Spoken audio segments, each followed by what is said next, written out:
Hey, what's goody, Frye Gang? Recently, and by recently, I mean about a month ago. I know I'm late, but I don't care. And if you really think about it, talking about leaks late is like some next level 4D chess move. I'm not gonna elaborate, you'll just have to think about that. And if you actually understand it and say it in the comments, then I'll confirm or deny if that's what I'm talking about. But anyway, there's been some leaks, I guess, heavy quotations on leaks about Splatoon raiders. I'm sure you all have heard about this already, but in July, near the end of July, there were some leaks from a Malaysian retailer about some new information on Splatoon, and this, or on Splatoon raiders, and this is like just a huge nothing burger. This is just bogus. So all of the new information, I guess, we have are a 2025 release, which I'll get onto in a minute, focus on adventure and exploration, more of a story element, new quest system, and the mechanic is skilled in mechanical modifications. Who would have fucking guessed that the mechanic is skilled in mechanics? I actually never thought that was possible. I don't know how they have to be truly masterful. Like, a mechanic being good at mechanics is like a whole nother level of just superhuman ability. I don't know how they pulled that off, but this whole list is just really nothing. I guess the most shocking thing is a 2025 release, so we could be getting the game this year.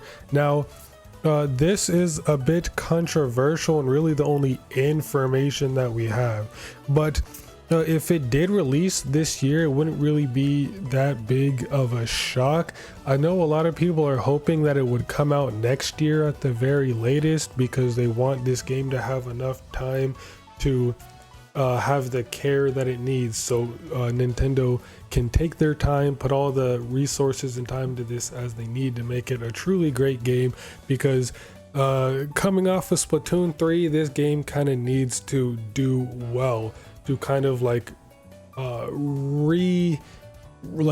the fans back, because the community as a whole aren't really a fan of Splatoon 3 and how it was handled. So Raiders needs to kind of come back full force, and more development time would definitely help with that.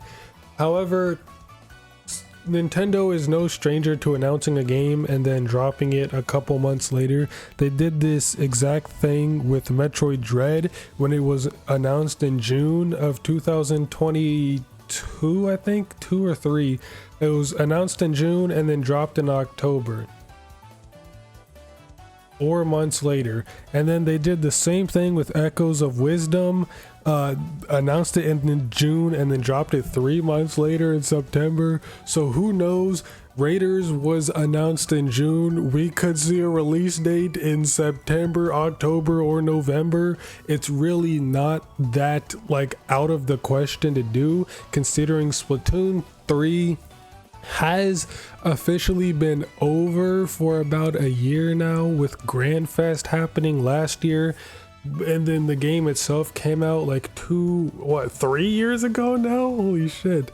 So they've had plenty of time to work on it, and Splatoon games typically come out pretty quickly after each other. Splatoon 1 dropping in 15, and then Splatoon 2 dropping 2 years later in 2017, Octo expansion in 18, and then there was a little bit of time where Splatoon 3 dropped in 22, I think it was 2022. Side Order comes out in 23, or was it 24? I think it was 23. So it's been at least 2 years since then. And then Grand Fest happened last year. So I mean, Splatoon has always seen close releases, so it's not really a shocker if this game drops this year. I really hope it doesn't. One, because I don't have a Switch, too, so I wouldn't be able to play it, and two, I just want this game to be developed as much as it possibly can. Then the next point, focus on adventure and exploration. I mean, duh, that was kind of obvious just watching the trailer. This will be a single player game. So the main focus isn't a 4v4 like online shooter multiplayer, it's more of a single player game.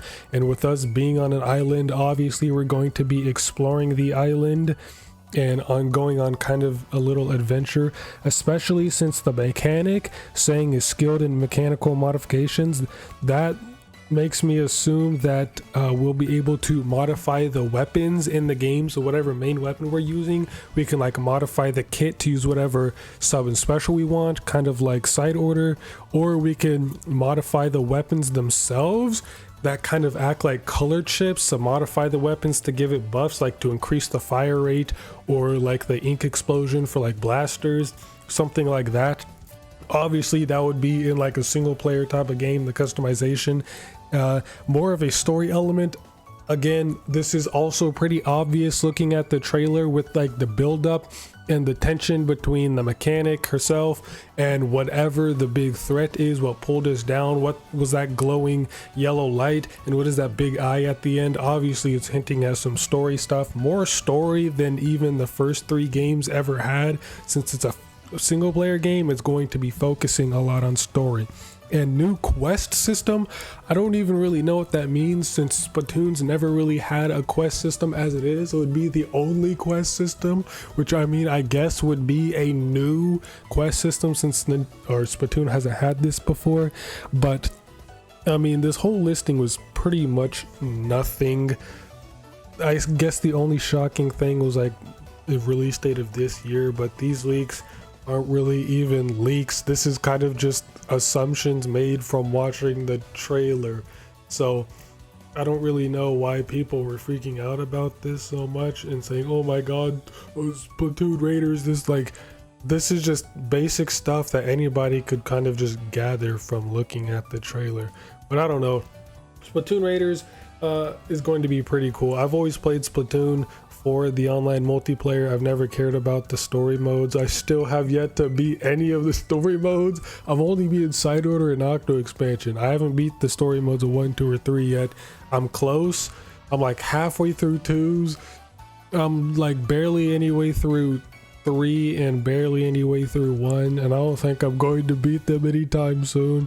Maybe I'll make a video of me beating the story modes, who knows.